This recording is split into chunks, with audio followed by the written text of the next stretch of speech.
ಆದಿಕವಯೇ ಇದು ಅರ್ಥ ಹೇಳ್ತೀನಿ. ಕೃಷ್ಣ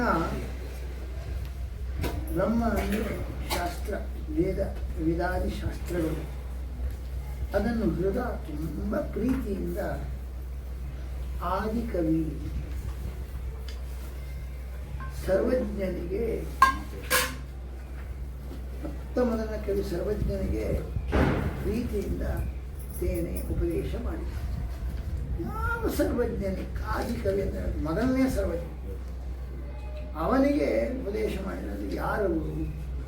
ಕವಿಯ ಪುತ್ರ ನಚಿಕೇತ ಅಂತ ಹೇಳಿದ ಹಾಗೆ ಕವಿ ಎಂಬ ಶಬ್ದಕ್ಕೆ ಚತುರ್ಮುಖ ಬ್ರಹ್ಮ ಎಲ್ಲವನ್ನೂ ತಿಳಿದವರು, ಅವರಿಗೆ ಪ್ರೀತಿಯಿಂದ ಉಪದೇಶವನ್ನು ಮಾಡಿದ್ದಾರೆ. ಆದರೆ ಚತುರ್ಮುಖ ಬ್ರಹ್ಮನಿಗೆ ಉಪದೇಶ ಮಾಡಿದ್ದು ನಾವು ಕಾಣುವುದಿಲ್ಲ. ಅಲ್ಲಿ ಆ ರೂಪದಲ್ಲಿ ಯದುವ್ಯಾಸ ರೂಪದಲ್ಲಿ ಆದರೂ ಮಾಡಿದ್ದಾರೆ. ಹಾಗೆ ಏನು ಅರ್ಥ ಮಾಡಬೇಕೆಂದರೆ, ಸಂಸ್ಕೃತದಲ್ಲಿ ಅಥವಾ ವೈದಿಕ ಸಾಹಿತ್ಯದಲ್ಲಿ ಕವಿ ಅಂದರೆ ಬೃಹಸ್ಪತ್ಯಾಚಾರ್ಯರು, ಶುಕ್ರಾಚಾರ್ಯರು ಅಂದರೆ ದೇವತೆಗಳ ಗುರು ಅನಿಸ್ಕೊಂಡ ಶುಕ್ರಾಚಾರ್ಯರು ಕವಿ ಅಂತ. ದೈತ್ಯರ ಅವರಿಗೆ ಕವಿ ಅಂತ ಬಹಳ ಪ್ರಸಿದ್ಧ, ಶನಾಕ್ ಕವಿ ಅಂತ. ಆದರೆ ಕವಿ ಕಾವ್ಯ ಇತರ ಜ್ಯೋತ್ಸ್ನಾ ವಿಷ್ಣುಕಾಂತರು ಅಂತ ಕವಿ ಕಾವ್ಯ ಅಂದರೆ ಶುಕ್ರಾಚಾರ್ಯರು. ಕವಿ ಅಂದರೆ ಯಾರು? ಮತ್ತು ಶುಕ್ರಾಚಾರ್ಯ ತಗೊಳ್ಳಿಕ್ಕಾಗಲ್ಲ, ಅಲ್ಲಿ ಕವಿ ಅಂದರೆ ಬೃಹಸ್ಪತಿ. ಆದರೆ ಮೊದಲಿಂದ ಬಹಳ ಫೇಮಸ್ ಆದಂತಹ ಕವಿ ಅಂದರೆ ಬೃಹಸ್ಪತ್ಯಾಚಾರ. ಈ ಬೃಹಸ್ಪತ್ಯಾಚಾರ್ಯರು ಯಾರಿಗೆ ಕಾರಣ ಅಂದರು? ಆದಿಂದ ಕಾರಣ ಬೃಹಸ್ಪತಿ ಯಾರಿಗೆ? ಯಾರಿಗೆ ಕಾರಣರಾದರು? ಬೃಹಸ್ಪತ್ಯಾಚಾರ ಕಾರಣ ಅಂದರೆ ಯಾರಿಗೆ? ಉದ್ಧವನಿಗೆ. ಬೃಹಸ್ಪತ್ಯಾಚಾರ್ಯ ಒಂದು ಅಂಶದಿಂದ ಉದ್ಧವನಾಗಿ ಅವತಾರ. ಹಾಗಾಗಿ ಆದಿ ಅಂದರೆ ಕಾರಣ, ಕವಿ ಅಂದರೆ ಬೃಹಸ್ಪತ್ಯಾಚಾರ್ಯರು.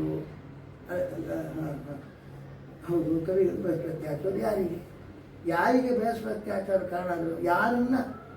ಯಾರು ಬೃಹಸ್ಪತ್ಯಾಚಾರ್ಯರಿಂದ ಹುಟ್ಟಿದರು ಅಂತ ಉದ್ಧವನಿಗೆ ಅಂತ ಅರ್ಥ. ಬೃಹಸ್ಪತ್ಯಾಚಾರನ್ನೇ ಕಾರಣವಾಗಿ ಪಡೆದಿರ್ತಕ್ಕಂಥ ಬೃಹಸ್ಪತ್ಯಾಚಾರ ಅಂಶ ಸಂಭೂತನಾದ ಉದ್ಧವ ಅವನಿಗೆ ಪ್ರೀತಿಯಿಂದ ತನ್ನ ಸ್ವರೂಪವನ್ನು ಉಪದೇಶ ಮಾಡಿದ. ನೋಡಿ ಎಷ್ಟು ವಿಚಿತ್ರವಿದೆ. ಎಲ್ಲರಿಗೂ ಕೃಷ್ಣ ಪರಮಾತ್ಮ ಪರಂಧಾಮಕ್ಕೆ ಹೋಗುವಾಗ ಅವರೆಲ್ಲವನ್ನು ಉಳಿಸಿ ಹೋಗಬಾರ್ದು, ನಾನು ಎಲ್ಲವನ್ನು ತೆಗೆದೇ ಹೋಗಬೇಕು. ಯಾಕೆ ಅವರೆಲ್ಲ ನಮ್ಮ ಜೊತೆಗೆ ಪರಲೋಕ ಯಾತ್ರೆ ಮಾಡಬೇಕು ಅಂತ ಅಭಿಪ್ರಾಯ ಇತ್ತಂತೆ ದೇವರಿಗೆ. ಯಾಕೆ ಪಾತ್ರಗಳ ಸಂಘಟನೆ ಮಾಡಬೇಕು, ಯಾತ್ರೆ ಮಾಡಬೇಕು. ಪರಮಾತ್ಮನಷ್ಟು ಸತ್ಪಾತ್ರ ಯಾರಿದ್ದಾರೆ ನಮ್ಮ ಜೊತೆಗೆ ಅವ್ರನ್ನ ಕರ್ಕೊಂಡು ಜೊತೆಗೆ ಕೃಷ್ಣನ ಜೊತೆಗೆ ಅವರು ಪರಲೋಕ ಯಾತ್ರೆ ಮಾಡಿದ ಅವರಿಗೆ ಸಿಕ್ಕಾಪಟ್ಟೆ ಆನಂದ ಜಾಸ್ತಿ, ಮೋಕ್ಷದ. ಅದಕ್ಕೋಸ್ಕರ ದೇವರು ಏನು ಪ್ಲಾನ್ ಮಾಡಿದ? ವಿಶ್ವಾಮಿತ್ರಾದಿ ಕೊಟ್ಟಂಥ ಶಾಪ ಇನ್ನು ಕೂಡ ಈ ಒನಕೆಯಿಂದ ಸರ್ವನಾಶ ಆಗಿದೆ. ಆ ಒನಕೆಯಿಂದ ನಾಶ ಆಗ್ತಾರೆ, ಅದು ಹುಲ್ಲಾಗಿ ಹುಟ್ಟುತ್ತೆ, ಅದು ಪರಸ್ಪರ ಸಾಯಿಸ್ತಾರೆ. ಅಲ್ಲಿ ಒಂದು ತುಂಡು, ಒನಕೆ ಒಂದು ತುಂಡು, ಕಬ್ಬಿಣ ತುಂಡು ಇತ್ತು. ಅದು ಜರ ಎಂಬ ವ್ಯಾಧ ಅದನ್ನು ತನ್ನ ಬಾಣಕ್ಕೆ ಬಿಚ್ಚಿಕೊಂಡು ಕೃಷ್ಣನ ತನ್ನ ದೇಹ ಬಿಟ್ಟಂತೆ ತೋರಿಸಿದ. ಕೃಷ್ಣ ದೇಹ ಬಿಡಲ್ಲ, ಬೇರೆ ಕೃತ್ರಿಮ ದೇಹ ಕೊಟ್ಟ ಇಲ್ಲ. ಅಂತೂ ಒಬ್ಬೊಬ್ಬ ವಿಶೇಷವಾಗಿ ಅವರನ್ನು ಬೇರೆಯವರನ್ನೆಲ್ಲ ಮದ್ಯಪಾನ ಮಾಡಿಸಿ ಸಾಯಿಸ್ತಾರೆ.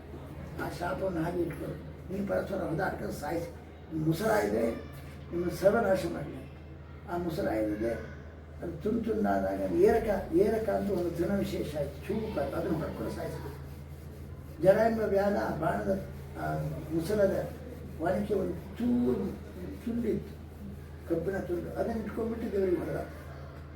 ಅಂದರೆ ಈ ರೀತಿಯಾಗಿ ಬೃಹಸ್ಪತ್ಯಾಚಾರ ಸಂಭೂತನಾದ ಉದ್ಧವನಿಗೆ ಪ್ರೀತಿ ಯಾಕಂದರೆ ಅವರಿಗೆಲ್ಲ ಮದ್ಯಪಾನ ಮಾಡಿಸಿ ಸಾಯ್ತಾರೆ.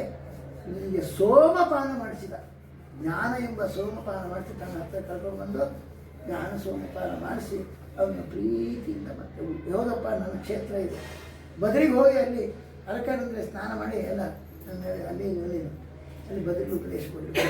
ಹಾಗಾಗಿ ಉದ್ಧವನಿಗೆ ಆದಿ ಬೃಹಸ್ಪತ್ಯಾಚಾರದಿಂದ ಹುಟ್ಟಿದ ಬೃಹಸ್ಪತ್ಯಾಚಾರ್ಯ ಕಾರಣವಾಗಿರುವಂಥ ಉದ್ಧವನಿಗೆ ಪ್ರೀತಿಯಿಂದ ಅವರ ಮೇಲೆ ಪ್ರೀತಿಯಿಂದ ಅವರಿಗೆ ಬ್ರಹ್ಮತೆಯನ್ನು ತನ್ನ ಸ್ವರೂಪವನ್ನು ಉಪದೇಶ ಮಾಡಿದ. ಅದು ಉದ್ಧವ ಗೀತೆ ಅಂತ ಬಹಳ ಪ್ರಸಿದ್ಧ ಆಯಿತು. ಅದರ ಅರ್ಥ ಏನು?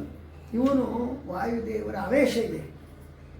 ಯಾರಿಗೆ? ಉದ್ಧವನಲ್ಲಿ ವಾಯುದೇವರ ಆವೇಶ ಇದೆ. ಮತ್ತು ಸ್ವಯಂ ಬೃಹಸ್ಪತ್ಯಾಚಾರ್ಯ ವಾಯುದೇವರ ಆವೇಶ ಯಾರಿಗಿರುತ್ತೋ ಅವರು ಚೆನ್ನಾಗಿ ಉಪದೇಶ ಮಾಡ್ತಾರೆ ಎಂಬ ದೃಷ್ಟಿಯಿಂದ ದೇವರು ಬರೀ ಹೋಗಪ್ಪ ಅಲ್ಲಿದ್ದಾರೆ ಅವರಿಗೆ ಉಪದೇಶ ಮಾಡೋದು ಕೊಟ್ಟು ಕಳಿಸ್ತಾರೆ. ಹೀಗೆ ತೇರೇ ಬ್ರಹ್ಮ ಹೃದಯ ಆದಿಕರು. ಯಾಕಂದರೆ ಸಂಪಾದನೆ ಮಾಡಿದ ಆಸ್ತಿ ಮುಂದಿನ ಪೀಳಿಗೆ ಕೊಟ್ಟು ಹೋಗಿ ಅದಕ್ಕೆ ಉದ್ದವನ್ನು ದುಃಖಾಪಣ ಸಂಪತ್ತಿದ್ದ ಅವರು ಕೊಟ್ಟ ಅವನ ಮೂಲಕ ಎಲ್ಲರೂ ಹೇಳಿಬಿಡು. ಯಾಕಂದರೆ ಜ್ಞಾನ ಎಂದು ಸಮಾಜದ ಸೊತ್ತಾಗಿದೆ. ನಾವು ಎಷ್ಟೋ ಜ್ಞಾನ ಸಂಪಾದನೆ ಮಾಡಿ ಪರಂಪರೆಯಲ್ಲಿ ಬಂದಿರ್ತಾರೆ.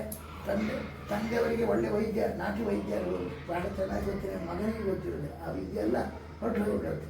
ಹಾಗಾಗಬಾರ್ದು. ವಿದ್ಯೆ ಉಳಿಬೇಕು, ಜನರಿಗೆ ಉಪಯೋಗ ಆಗ್ತದೆ. ಅದಕ್ಕೆ ನಮ್ಮ ವಾರಸುದಾರರನ್ನು ನಾವೇ ಗೊತ್ತು ಮಾಡಿ ಅವನಿಗೆ ಕೊಟ್ಟು ಹೋಗಬೇಕು. ಜ್ಞಾನದ ಆಸ್ತಿ ಸದ್ನಂತರ ಇಲ್ಲ ಬರೋದು ಆಸ್ತಿ ಕೊಡಿ ಅಂತ ಕೊಡೋದಲ್ಲ, ಭಗವದ್ಗೀತೆ ಕೊಡಬೇಕು. ಅದೇ ಕೃಷ್ಣಾರ್ಪಣ. ಸರಿ.